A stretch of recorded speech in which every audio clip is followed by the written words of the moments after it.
அவர் தன்னுடைய வணக்கத்தை செலுத்துகின்ற இந்த நாட்களில் இலங்கையிலே இவ்வாறான மிகப்பெரிய மோசமான அரச பயங்கரவாதம் அல்ல இந்த நாடு எந்த சட்டத்தின் அடிப்படையிலே இயங்கிக் கொண்டிருக்கிறது என்பதைத்தான் நான் இந்த இடத்திலே கேட்க விரும்புகிறேன். ஆகவே இந்த நாடு பல தடவைகளில் சட்டத்தை சாகடித்திருக்கிறது. வாத தடை சட்டத்தை பாய்ச்ச வேண்டும் என்றால் உடனடியாக அந்த சட்டத்தை பாய்ச்சுகிற நடைமுறையை செய்வீர்கள். 6வது திருத்த சட்டத்தை பாய்ச்சி தமிழர்களுடைய பேசுகின்ற குரல் வளைகளை நசுக்க வேண்டும் என்றால் அதனை இந்த அரசாங்கம் செய்யும். ஒரு நீதியான முறையில் இந்த நாட்டினுடைய நியாயாதிக்கத்துக்கு உட்பட்ட வகையில் செயல்படுத்தப்பட வேண்டும் என்பதைத்தான் நாங்கள் மீண்டும் மீண்டும் வலியுறுத்துகிறோம். அண்மைய நாட்களிலே கடந்த மே 17, 18ஆம் தேதிகளில் இலங்கையினுடைய பல பாகங்களிலே நடைபெற்ற விடயங்களை இந்த நாடு ஒரு சட்டத்துக்குள் தான் இருக்கிறதா அல்லது ஒரு சட்டத்தின் வரையறைக்குள் தான் நடைபெற்று செல்லுகிறதா என்பதையும் நான் இந்த உயர்ந்த சபையிலே கேட்க விரும்புகிறேன். மிக முக்கியமாக ஒரு மே 18 ஞாபகப்படுத்துகின்ற அந்த மக்கள் பட்டினியால் கொல்லப்பட்ட நாட்களை எண்ணுகின்ற 15வது ஆண்டு நிறைவிலே வாழுகின்ற வடக்கிலும் கிழக்கிலும் வாழுகின்ற மக்கள், தெற்கிலுமே இருக்கின்ற மக்கள் கூட அந்த முள்ளிவாய்க்கால் கஞ்சியை ஞாபகப்படுத்தி எல்லா இடங்களிலும் வழங்குகின்ற ஒரு நிகழ்வை செய்திருந்தார்கள். அவ்வாறு செய்கிற பொழுது கிழக்கு மாகாணத்தினுடைய திருகோணமலை மாவட்டத்தின் மூதூர் சம்பூர் பகுதியிலே இரவு நேரம் அடாவடியாக கஞ்சி காய்ச்சியதற்காக பெண்களை என்ன சட்டத்துக்கு கீழ் கைது செய்தார்கள் என்று தெரியாது. ஆனால் இரவிரவாக கதற அந்த பெண்களை கைது செய்து கொண்டு சென்றார்கள். இது கௌரவ தலைமை தாங்கும் உறுப்பினர் அவர்களே, நான் கேட்கிறேன், இது எந்த நாட்டு சட்டத்துக்குள் இருக்கிறது? இலங்கை சட்டத்துக்குள் இருக்கிறதா அல்லது இதுக்கு ஏதாவது ஒரு நாட்டினுடைய சட்டங்களை இந்த நாடு பின்பற்றுகிறதா? தலைமை தாங்கும் உறுப்பினர் அவர்களே, இந்த கிழக்கு பல்கலைக்கழகத்தினுடைய வாசலிலே பல்கலைக்கழக மாணவர்கள் ஒரு கஞ்சி காய்ச்சி வழங்குகின்ற பொழுது இந்த அடாவடியை செய்திருந்தார்கள். ஏன் போலீசாருடைய இந்த அடாவடி? யாழ்ப்பாண பல்கலைக்கழக மாணவர்கள் மிகப்பெரிய தடைகளுக்கு மத்தியில் அந்த ஞாபகத்தை, பல்லாயிரக்கணக்கான மக்கள் கொல்லப்பட்ட ஞாபகத்தை அவர்கள் அன்றைய தினம் செய்திருந்தார்கள். ஊரெல்லாம் மக்கள் தங்களுடைய ஞாபகங்களை அந்த வடக்கு கிழக்கிலும் வாழுகின்ற மக்கள் செய்திருந்தார்கள். அம்னஸ்டி இன்டர்நேஷனல் சர்வதேச மன்னிப்பு சபையினுடைய செயலாளர் இம்முறை நேரடியாக வந்து அவர் முள்ளிவாய்க்காலுக்கு விஜயம் செய்து தன்னுடைய வணக்கத்தை செலுத்தி, அவர் தன்னுடைய வணக்கத்தை செலுத்துகின்ற இந்த நாட்களில் இலங்கையிலே இவ்வாறான மிகப்பெரிய மோசமான அரச பயங்கரவாதம், போலீசினுடைய பயங்கரவாதம் கிழக்கிலே நடைபெற்றது, பல்வேறுபட்ட இடங்களில் நடைபெற்றது. ஒரு பல்கலைக்கழக மாணவர்கள் எந்தவித ஆயுதங்களையும் தூக்கவில்லை அல்லது அந்த பல்கலைக்கழக மாணவர்கள் யாருக்கும் வன்முறையை சொல்லவில்லை. அவர்கள் அந்த இடத்திலே அவர்கள் சொல்லுகிறார்கள், போலீசாரை பார்த்து சொல்லுகிறார்கள், அண்ணா நாங்கள் கஞ்சி காய்ச்சி இதில் ஒரு ஞாபகமாக அவர்களுக்கு வழங்குகிறோம் என்று சொல்ல போலீசார் அந்த கஞ்சி பானைகளை தூக்கி செல்லுகிறார்கள் என்றால் இது இந்த நாட்டினுடைய சட்டம் எந்த வரையறைக்குள் இருக்கிறது? இந்த நாடு எந்த சட்டத்தை பின்பற்றுகிறது அல்ல இந்த நாடு எந்த சட்டத்தின் அடிப்படையிலே இயங்கிக் கொண்டிருக்கிறது என்பதைத்தான் நான் இந்த இடத்திலே கேட்க விரும்புகிறேன். ஆகவே இந்த நாடு பல தடவைகளில் சட்டத்தை சாகடித்திருக்கிறது. இலங்கை தன்னுடைய சட்டத்தின்படி நடந்ததாக வரலாற்றிலே நாங்கள் பல தடவைகள் பார்த்ததாக எனக்கு தெரியவில்லை. பல வேறு கட்டங்களிலெல்லாம் சட்டம் மீறப்பட்டிருக்கிறது. ஏதாவது தமிழர்கள் மீது நீங்கள் பயங்கரவாத தடை சட்டத்தை பாய்ச்ச வேண்டும் என்றால் உடனடியாக அந்த சட்டத்தை பாய்ச்சுகிற நடைமுறையை செய்வீர்கள். 6வது திருத்த சட்டத்தை பாய்ச்சி தமிழர்களுடைய பேசுகின்ற குரல் வளைகளை நசுக்க வேண்டும் என்றால் அதனை இந்த அரசாங்கம் செய்யும்.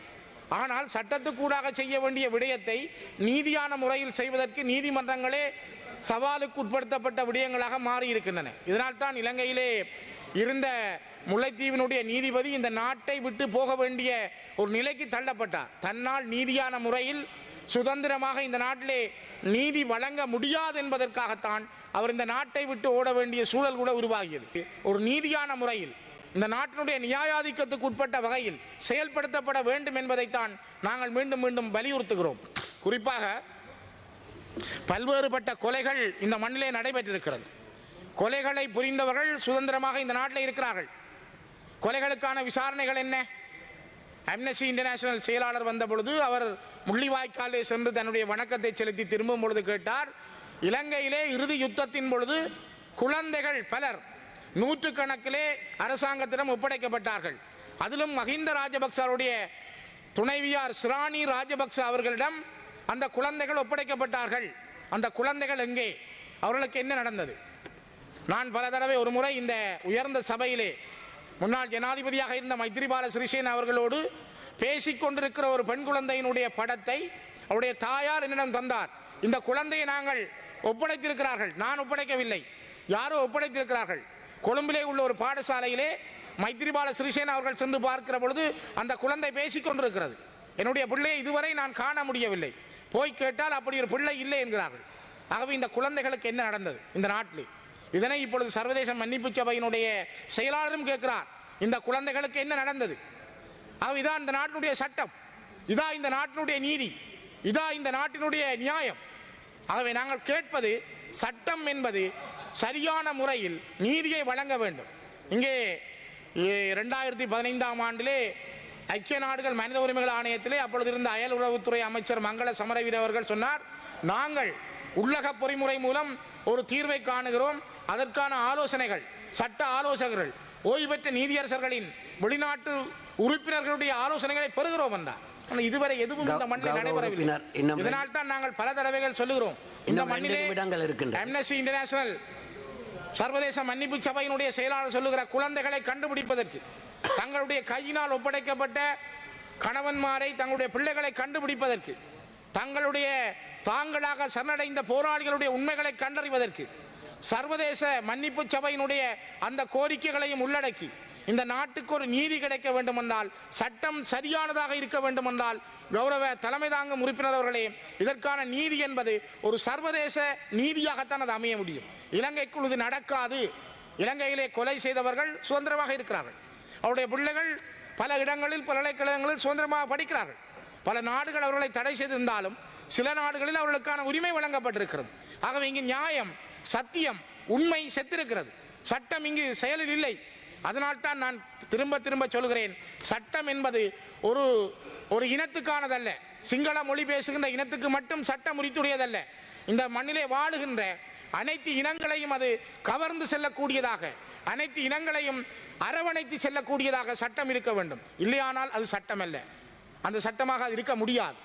ஆகவேதான் இந்த நாட்டினுடைய சட்டத்துறை என்பது நம்பிக்கை தரக்கூடியதல்ல. அது இனங்களை அரவணைத்து செல்லவில்லை. அது இந்த நாட்டினுடைய இனங்களுக்கான சரியான பாதையை, ஒரு இணைப்பு கரங்களை உருவாக்கவில்லை என்பதைத்தான் நான் மீண்டும் மீண்டும் பதிவு செய்கிறேன். மிக முக்கியமாக காணாமல் ஆக்கப்பட்டவர்கள், வலிந்து காணாமல் ஆக்கப்பட்டவர்கள் இன்றும் தொடர்ந்து போராடுகின்றார்கள் என்றால், இலங்கையிலே ஒரு சட்டம் இருக்கிறது, அந்த சட்டம் நீதியை தரும் என்று அவர்கள் பல தடவை அது தராது ஆனால் உள்ளக ரீதியில் தருகிறோம் என்றீர்கள், ஆனால் இதுவரை கிடைக்கவில்லை. ஆகவேதான் இந்த வலிந்து காணாமல் ஆக்கப்பட்டவருடைய விடயத்தில் கூட அவர்களுக்கான நீதி கிடைக்கவில்லை என்பதைத்தான் இந்த நாட்டினுடைய மிக மோசமான சட்டம் சொல்லுகிறது. கஞ்சிப்பானையை தூக்கி எறியும் போலீசாருடைய காலத்தில் எப்படி இந்த நாட்டின் நல்லிணக்கமும் நீதியும் நியாயமும் கிடைக்கும்? இது போன்ற செய்திகளை தெரிந்து கொள்ள சமூகம் நியூஸ் சேனலை சப்ஸ்கிரைப் செய்து அருகில் உள்ள பெல் பட்டனை கிளிக் செய்யுங்கள்.